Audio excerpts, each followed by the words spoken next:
The foreman's hands were trembling. That's what I remember most. He'd worked for me for years, strong, steady, unshakable. But that morning, he couldn't even look me in the eye. "Close the garage," he said. I did. He swallowed hard, voice low.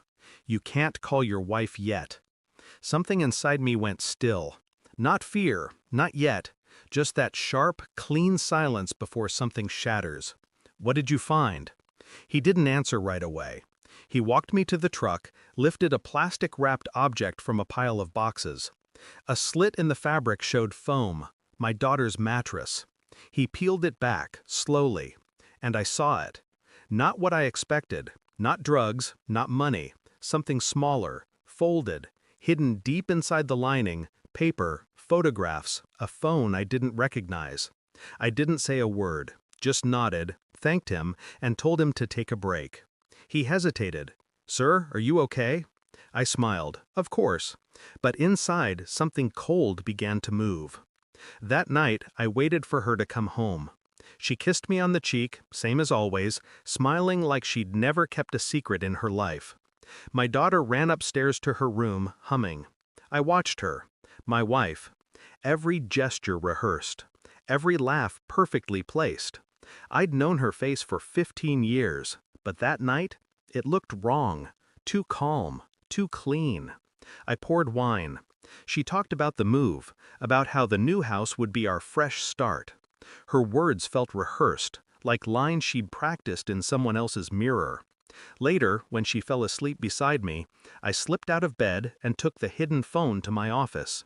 It was old, password protected, but I've always been patient. By morning, it opened. Text messages, photos, recordings. Her voice whispering in the dark. His voice answering back. And then, the part that froze me. A message sent weeks ago. "He still doesn't know. After the move, we'll tell her the truth.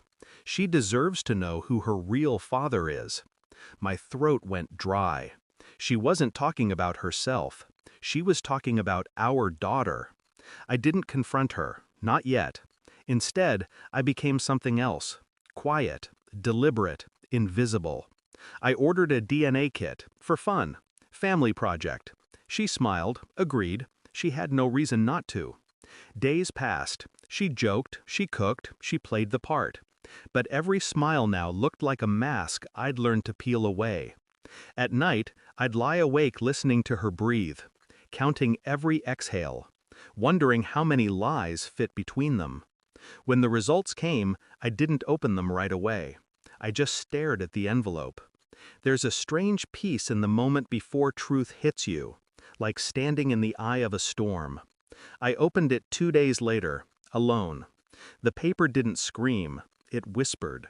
2 lines, 2 numbers, 2 words that gutted everything I believed. No biological relation. I sat there perfectly still. Then, I laughed. Quietly. It wasn't funny, but it was real. That evening, I made dinner, lit candles, played her favorite music. When she sat down, she looked surprised. "What's the occasion?" "New beginnings," I said. Halfway through the meal, I placed the DNA report on her plate, folded neatly like a napkin. She froze. Didn't touch it, just stared. Her face broke, slowly, beautifully. "Please," she whispered, "I can explain." "I know," I said. "You already have." I slid the old phone across the table. Her reflection rippled in the screen.